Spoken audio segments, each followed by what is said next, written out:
Ladies and gentlemen, boys and girls, and those who don't identify as either, you are listening to Ratchet and Respectable with Demetria L. Lucas. I'm warning you in advance, I am still not in a good mood.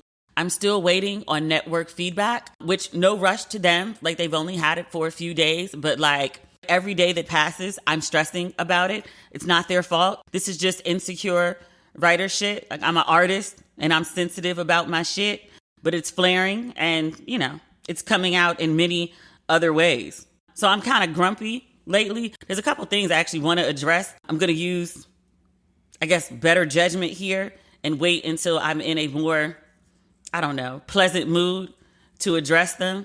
Because some of y'all, like, listeners, readers are wildin'. Not quite sure who you think I am, but I'm not who you think I am. But I'm going to hold off on addressing that. But, you know, I was like, am I really upset about this? Or like, am I insecure about other things going on? And so this is one thing that I feel like I have control over and like I could flip out because I can. And I was like, is that really like the person I want to be? Sometimes it is. I had an amazing interview recently. Can I tell you who it is? Yes, Tabitha Brown. I interviewed her for, unfortunately not for this podcast, but fortunately for a publication. I'm writing a story. I think I can say that much. But I got to watch what I say because obviously I can't scoop the publication. But I asked her about Wendy, which we covered when it happened. Wendy had some choice commentary about Tabitha announcing that she was retiring her husband. And Tabitha had some choice and graceful commentary in return. And so I asked Tabitha and I was like, you know, I saw what she said and then I saw the graceful way that you responded. And I'm not mad at how you responded, but you do know that folks wouldn't have been mad if you, like, you know, met fire with fire. Can't tell you what her response was for that. I also asked her, I was like, you gave a very gracious response. I was like, was that your first thought? Because I can be very gracious sometimes in the way I respond, but it's usually not my first thought. My first thought is to flip out and go on like a profanity-laced rant. I get in the group chat and I'm like, what the fuck? And then people talk me off a ledge and then I have a public response that is more level-headed. And I was like, was that you? She gave a response. I will say this, after speaking to her, I didn't realize we were the same age. And I thought she was, and let me phrase this carefully because I don't want to sound like it's shady because it's not meant to be. I thought because of her demeanor, she strikes me as very like mom energy. And she is a mother. But I know plenty of people who are my age and mothers who have like my energy, which I'm not saying it's the right energy. I'm not saying it's good energy. I'm not saying it's bad energy. I'm just saying that, like, you know, she has a grace and a wisdom that I don't have. And I'm not actually sure that I want. I kind of like that I can be the graceful friend, but also the pop-off friend, ratchet and respectable. I spent very many years doing the respectable thing very publicly. And it did work for me. Let's not say that it didn't. But the way that I'm more comfortable is being a little bit of both. She's a really good interview. I can't wait for the story to come out. I'm actually excited about writing it. As I was driving home from her house yesterday, I had very much on my mind personally, and also just thinking about shaping the story. It's been a while since I've written a feature. And I think my tone of writing and my approach to writing has very much changed. So I'm actually excited about like writing this story. And I don't know how. I mean, it's going to get done. I know what the deadline is. But I was like, I don't know how I'm going to get all this ish done. You want to hear a funny? Not really a funny. It's kind of like maybe I need to sleep more. I'm recording this on Tuesday at 12:35 in the afternoon. I had to work all day yesterday, so I didn't get a chance to record the podcast. So here I am in the middle of Tuesday when it should already be up. But all day yesterday, I thought it was Labor Day, like the entire day. Somewhere around like 11:36 last night, I was replaying the Tabitha interview and just listening to like the quotes that stand out. When I write now, I write the story straight out as a story, and then I go back in and add the quotes later. So listening to a story, essentially, and then retelling it, I'm naturally only going to include only the interesting parts, and I'm going to formulate it in a way that is interesting to my audience. in the sense of the reader. Just a little writing tip. It makes it way, way easier. It's essentially the 80-20 rule that you're taught in J school, but it took me like 20 years post J school to actually start utilizing. Go figure. Basic stuff always eludes me. Hard stuff, easy. The basic shit, I'd be like, what? But I was replaying the Tabitha interview and she said something about her plans for Labor Day. And I was like, wait, what? Today's Labor Day. And I was like, she must have misspoke. And then like I went and checked my phone and was like, oh shit, it's August. And Labor Day is next week. Fuck. And I was wondering too, I was like, why would they schedule the interview on Labor Day? Like, that's so weird. And then I looked at my contract and the story's actually due on Labor Day. So I was like, all right, I wasn't too far off. And I was like, yo, is this because I was on the Odyssey? There were a couple times when I was on the Odyssey, like I would wake up and I would have to think for a beat, like, what city am I in? That happened in Chicago. Because I'd been traveling for like 27 days. I came home for a week and then I went to Chicago. My second day in Chicago, I woke up in the hotel room and I didn't even get up, like I didn't even sit up yet, but I just like woke up and I laid there for a minute and I was like, where am I? Chicago. And then kept going. Same thing happened in Napa too. And I was like, yeah, I might need to sit down for a minute. It's not scary. It's just like, it's just weird to wake up and like, be like, where am I? And be sober. It's happened drunk before. Yeah. Oh, I saw this comment the other day and they were like, I really like her podcast, but she talks about herself too much. You might as well just stop listening. Like the first 10 minutes of this podcast are always going to be like a recap of whatever I've been doing like since the last time we spoke. I just kind of feel like I have opinions about a lot of things. And especially for folks who are new to the podcast, like you should know like who you're listening to. Like you should know like who they are and what their perspective is, how they're filtering their information based on who they are and what their experiences are. I think that's actually really important. So you can like skip the first 15 minutes or you can not listen. I want this podcast to be an enjoyable experience for people who listen. And if you're not enjoying it, then by all means, like please go find something that you enjoy. Don't waste your time here. I certainly wouldn't waste my time with you or any project that I wasn't enjoying. Which is a lie, because last week I talked about watching the whole thing of Beckett, and I knew from the first 5 minutes, I was like, this is some bullshit. And then sat there and was like, I'm trying to support Denzel's son, and he gotta stop with that shit. John David Washington got one more movie before I'm just like, bruh, I don't trust your judgment anymore. Your father did not, do what he did for like 50 years. We see Denzel's name on a movie, we know that's gonna be some solid work. It's gonna be a good story. With rare exception, I think there might be one or two that I can't think of off the top of my head. We'd be like, bruh, you did this for the check, huh?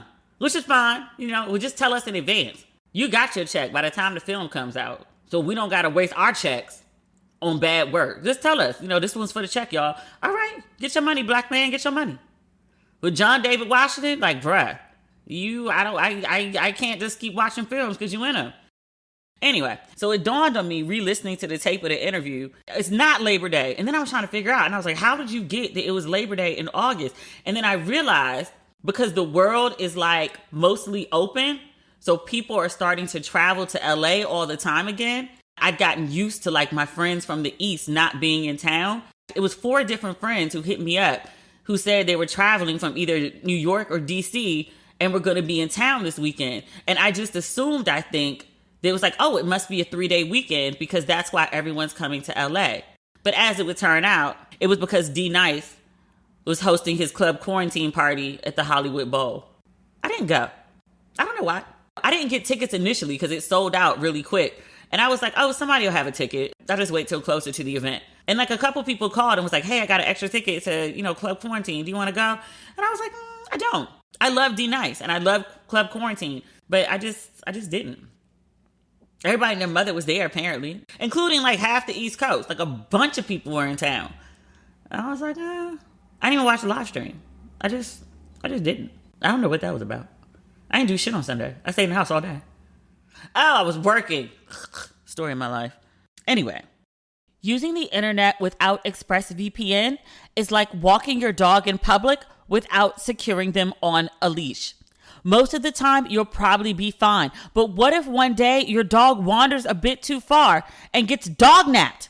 Every time you connect to an unencrypted network in cafes, hotels, airports, whatever, your online data is not secure. Any hacker on the same network can gain access to and steal your personal data, your passwords, your financial details, etc. It doesn't take much technical knowledge to hack someone. Just some cheap hardware is needed. A smart 12-year-old could do it.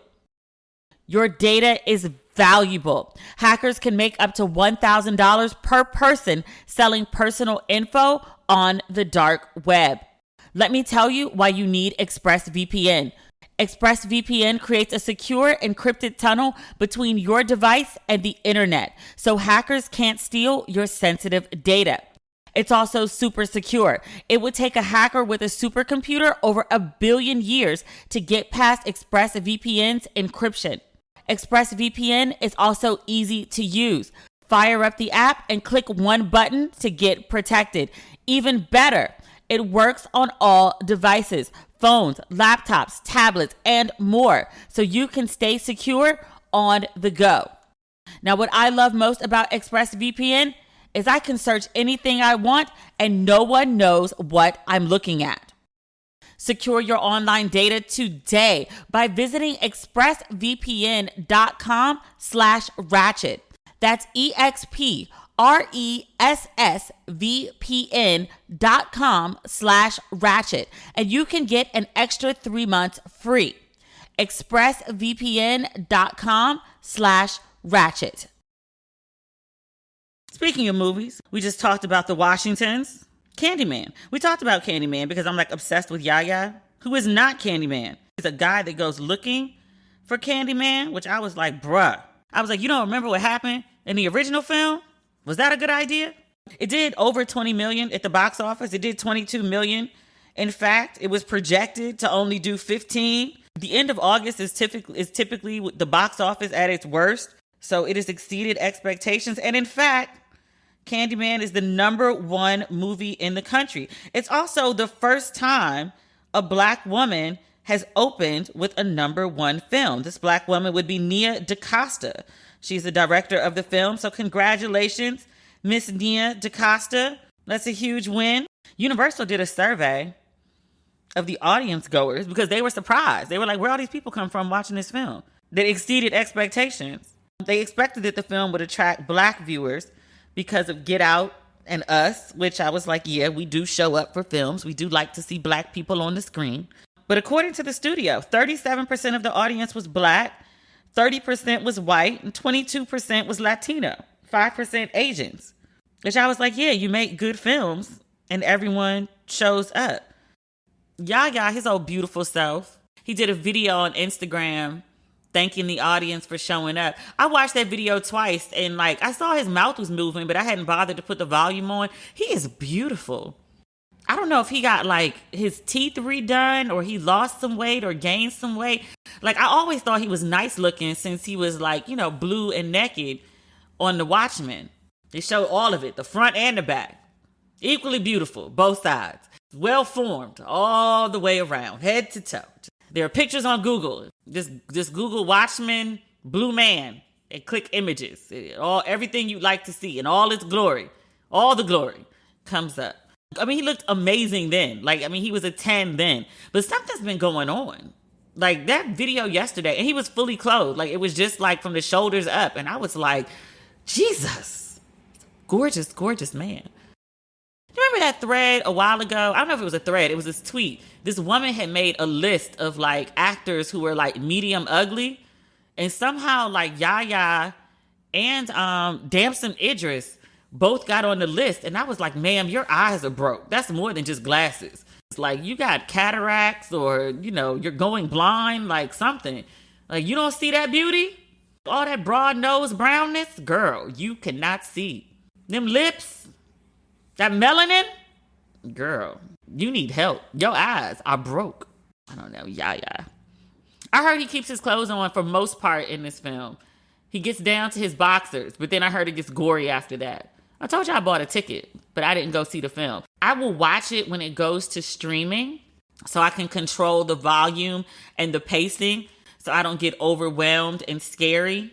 But I was like, I can't go see Candyman in theaters. I guess this is good Black news. Kanye West dropped Donda, sort of. It's the clusterfuck. I don't even know where to begin with this. Donda came out on Sunday morning. Albums are usually released on Tuesdays. Kanye makes gospel music now. So Sunday morning for a gospel album isn't really that crazy. I don't know if gospel albums have different release days than other albums. I saw the album came out Sunday morning and I didn't really think about it. But keep in mind, I also thought it was Labor Day weekend. So I don't have the best judgment here. Okay. So the album comes out. Kanye's like, I didn't release the album. Universal released it without my permission. What? I was like, did they just get tired like the rest of us with the date that keeps getting pushed back? Because this album, remind you, this album was supposed to come out at the end of July. I went to the Kanye listening July 22nd, Thursday. And the album was supposed to come out, if not that Friday, then the following Tuesday. But it was supposed to come out then. It's a month later. I guess Universal was like, look, we sick of this shit. And Universal didn't want that competition with the Drake album. Kanye and Drake got beef. Like, that's between them. Universal is Drake's label, like twice removed. If it was two different labels, like, okay, I see the beef. But two artists on the same label competing, that makes no sense for the label. But Kanye wants what Kanye wants, and Universal was like, we want what we want. And we Trump, evidently, because they leaked the album, according to Kanye. There's been a bunch of beef with this album. Chris Brown was supposed to be on the album. He wasn't included.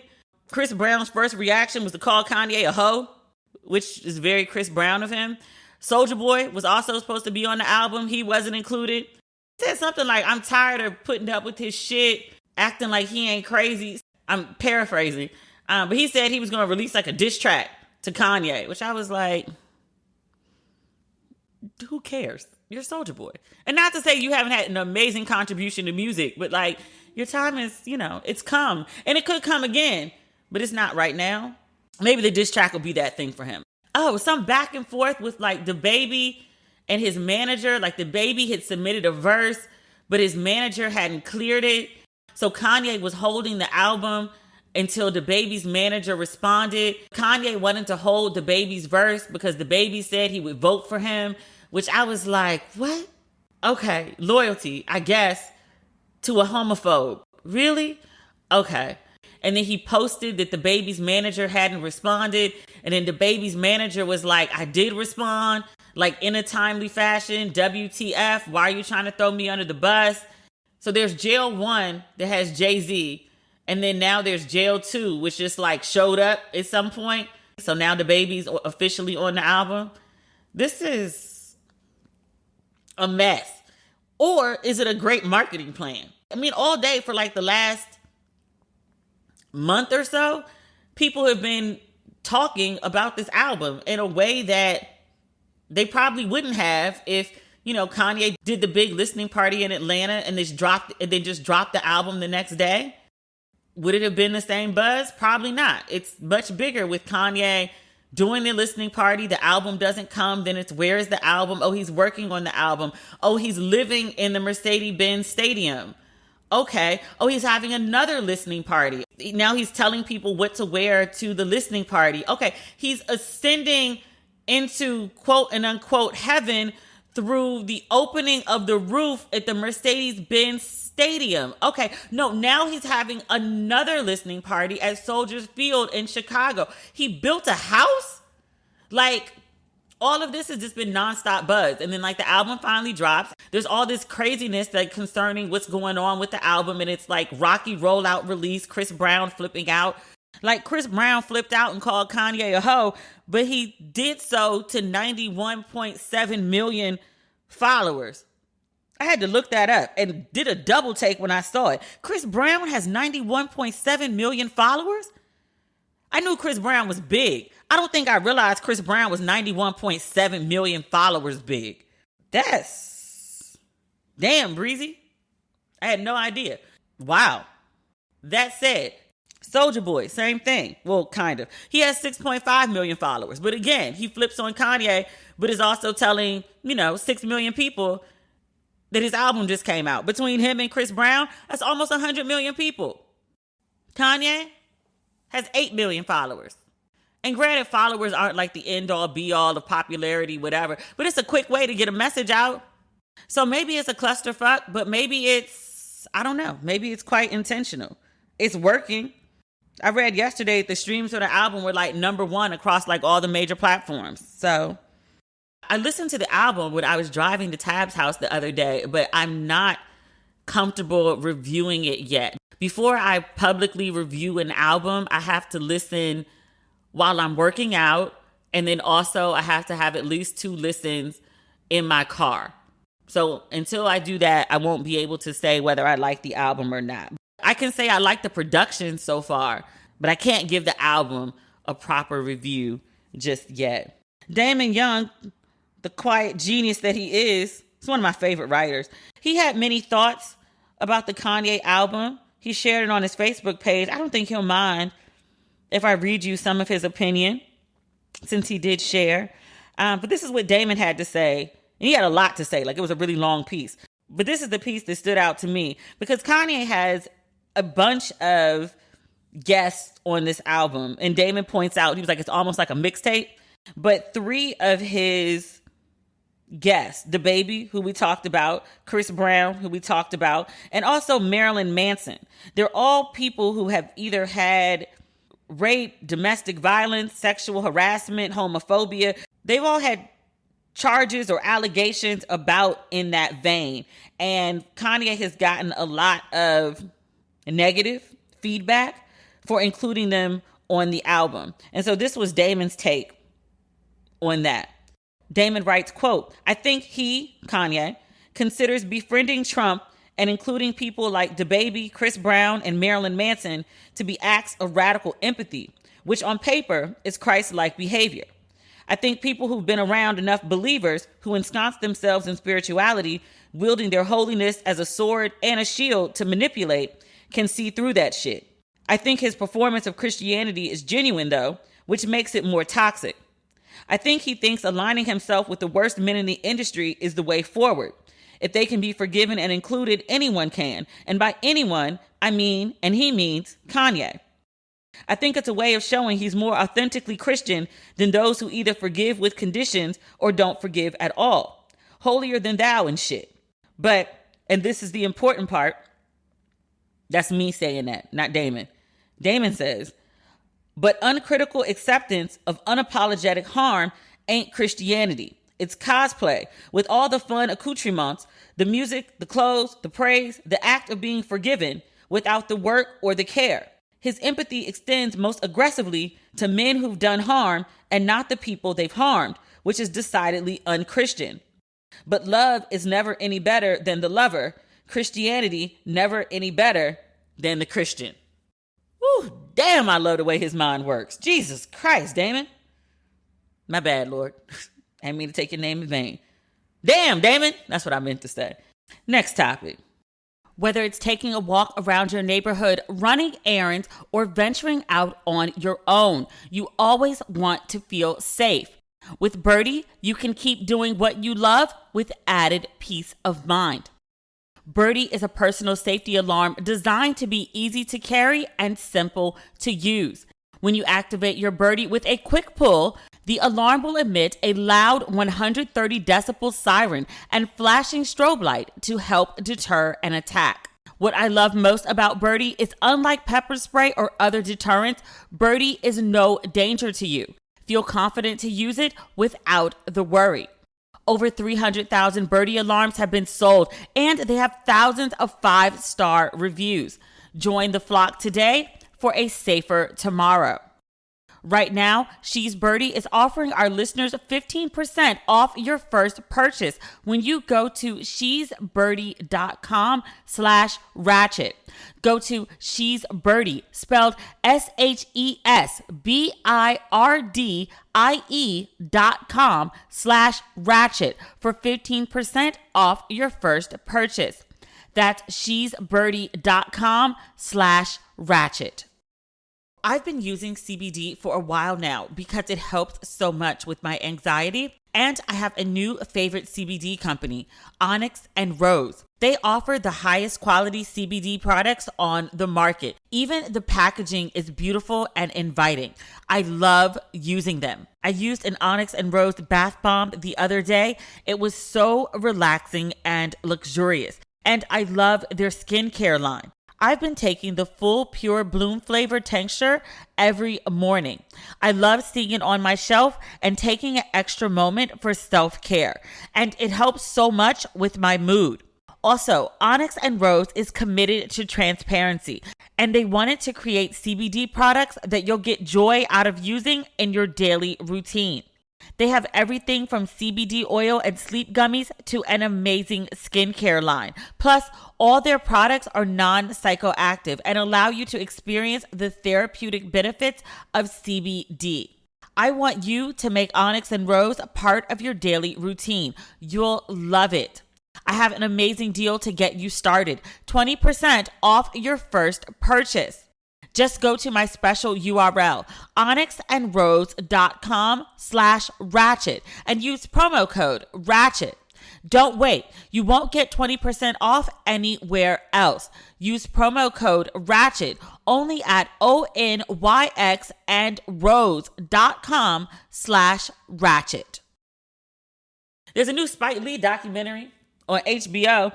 It's called NYC Epicenters 9/11 to 2021 and a half. Now, I like Spike Lee documentaries. I like Spike Lee movies as well. Spike Lee movies can be hit or miss for me. Spike Lee documentaries are consistently on point for me. Like, I love a good Spike documentary. I know that he's going to go find Black and brown people whose stories are often overlooked, and he's going to center them and tell us about their lives through their lens. And I very, very, very much appreciate that about Spike Lee. I saw the 9/11, and I guess I just skipped over the dash to 2021 and a half, but I tuned in because I thought I was watching a documentary about 9/11. So I was like, I've watched a lot of documentaries about 9/11. I lived through 9/11. I lived 5 blocks from the World Trade Center. I was in grad school when the buildings fell. The only reason I wasn't standing outside from the park right across from it is because I ran out of film in my camera. This is before everyone had a digital camera, before phones had cameras, even Blackberries. But I ran out of film in my camera and I ran back home to get another roll of film. I've gone through 3 rolls of film. The World Trade Center is fucking burning outside my building. I ran back home to get more film and I was digging through the drawers, and that's when the first building collapsed. And then the second building collapsed. And by the time I ran out to Broadway, 30 minutes later, everything downtown was covered in this white, dust is not the right word, but white something. I ran back to where I had been standing, which was on Broadway. The park that I'm referring to is the park where they had Occupy Wall Street. The buildings obviously were gone. And then there was white smoke everywhere, and everyone outside, self included, was covered in this white smoke. My crazy, in shock ass walked around outside for, 4, 5, 6 hours, just walking with my camera and a backpack full of film. But I say all that to say, I'd watched a bunch of documentaries about 9/11. I lived through 9/11. I heard all the stories about 9/11. I know people whose friends or family died in 9/11. I flipped out in public places about 9/11. I still have PTSD from that shit. There's so many more stories I could tell you about that day, that week, trying to get home. It's just, there was so much happening. I wrote about it at the time. I might post the essay this year in honor of 9/11. I used to do it every year, and then I stopped for a while because, it's been 20 years. Jesus.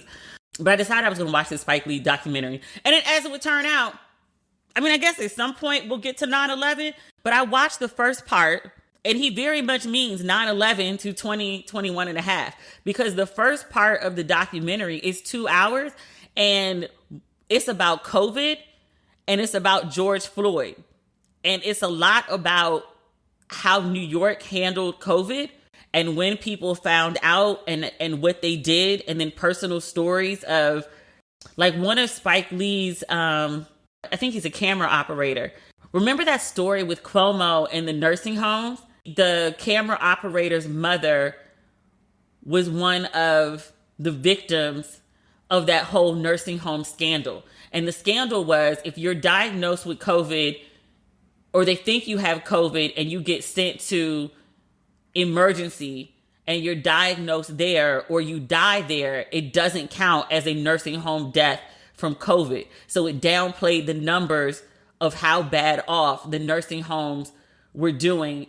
And a lot of these nursing homes are owned by big corporations, and Cuomo gave essentially immunity to the corporations and saying like you won't be sued for these COVID, for anything that happens during COVID. So it basically was encouraging the nursing home owners not to make full investments into caring for the elderly who were in their care, or for the people that work there, because they weren't going to get sued anyway. So like they didn't have to do the most to make sure everyone was safe.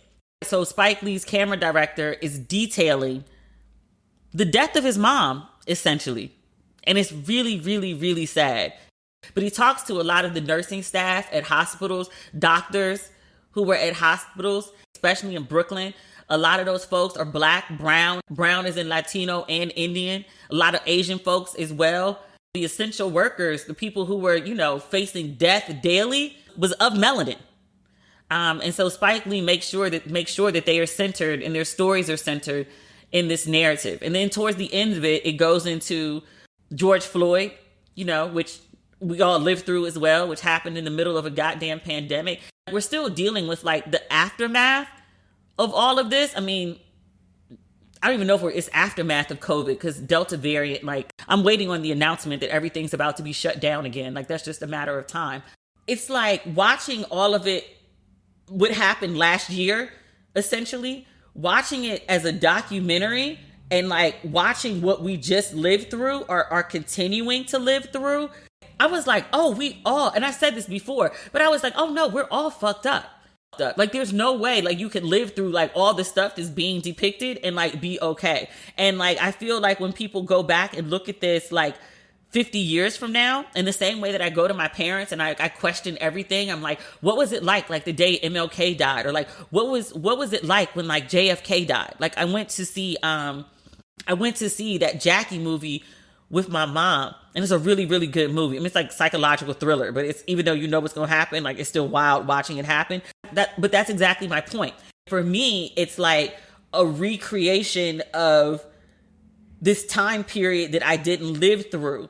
And it captures like the emotion and the craziness of like JFK's assassination. And I went with my mom, who obviously lived through it, and she just boo-hooed all through the movie. But she was like, I just remember the time. And she was like, everyone was so sad. She was like, I don't think you get, like, everyone kept dying. JFK was killed, Malcolm X was killed, and then Martin Luther King was killed, and then Bobby Kennedy was killed. So she was like, the four main people who were like most prominent, most public, like about trying to like help Black folks. And it wasn't even like really help Black folks. It was just like, leave Black folks alone. Like, give them their rights and then leave us the fuck alone. They killed everybody who was just like, all right, let these people be. And she was like, it was just so much death, just like back to back to back. And she was like, in that film, and she was like, the film really captured it. And I was like, Jesus. Me watching that, thinking like, yo, this shit is crazy. I feel like that's how this next generation, and not like the Gen Ys, because they're living through it with us, but these like 1 and 2 year olds now who are just coming up, they're going to grow up and be like 20 something and be like, what the fuck was that? The same way we look at Vietnam. What the fuck was that? Afghanistan? Y'all couldn't do no better than that? Hopefully history won't continue to repeat itself in 40-year cycles.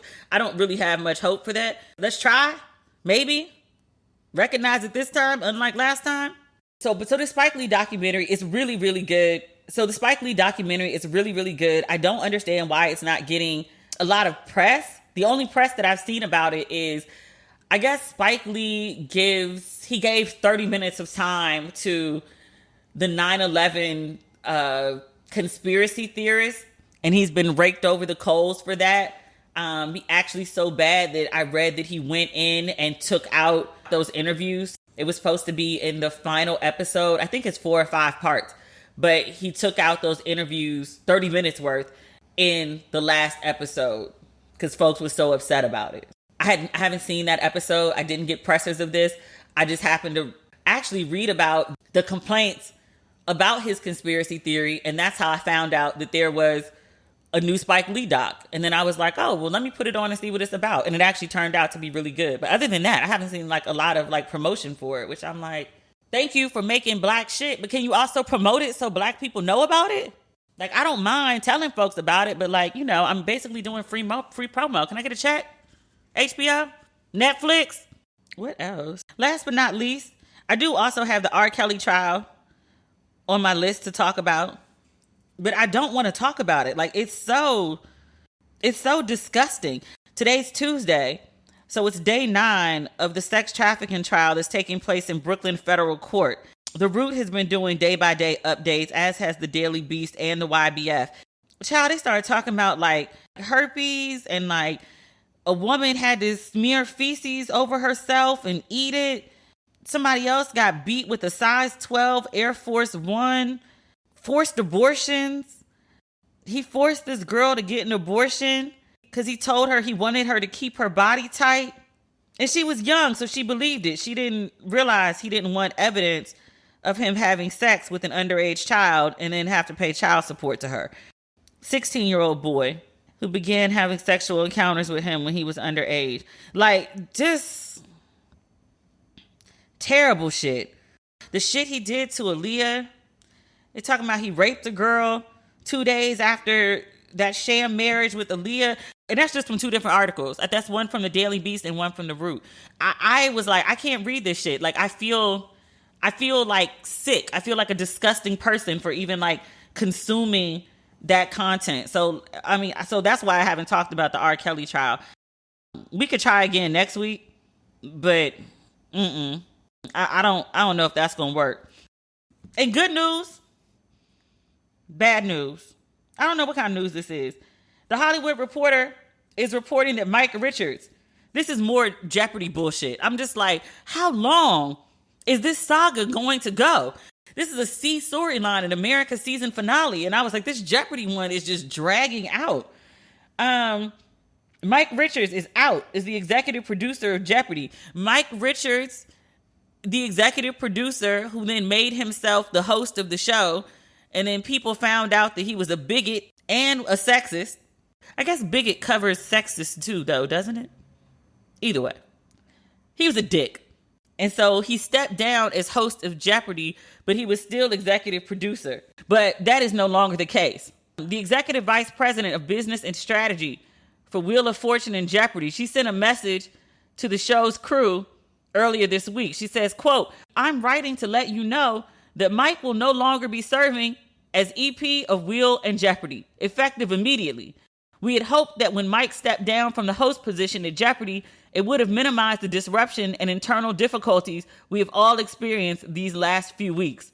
That clearly has not happened." So Mike Richards is out. He's no longer host. Obviously, he's no longer executive producer. Obviously. That's a clusterfuck. It's up there with the Kanye album.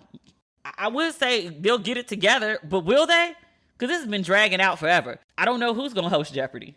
Someday they'll have a host. At some point, they got to start filming a season. Because I think Mike did 1 episode and then he stepped down. So they ain't got no episodes. They're going to just run reruns. Alex Trebek been dead since November 2020. Y'all can't find nobody decent to replace this man? Nobody that you think fits? They said LeVar Burton didn't fit. After almost a year? Come on, y'all. You could do better than this, Jeopardy. Y'all are trashing an iconic brand. Jeopardy had much respect before this debacle, and y'all are killing your brand, people. You're killing your brand. Fix this. That's it for this week, y'all. Thank you as always for listening, especially those of you who are not writing in with fucking complaints every week. Jesus. We will talk again on Friday. Okay, now. Bye.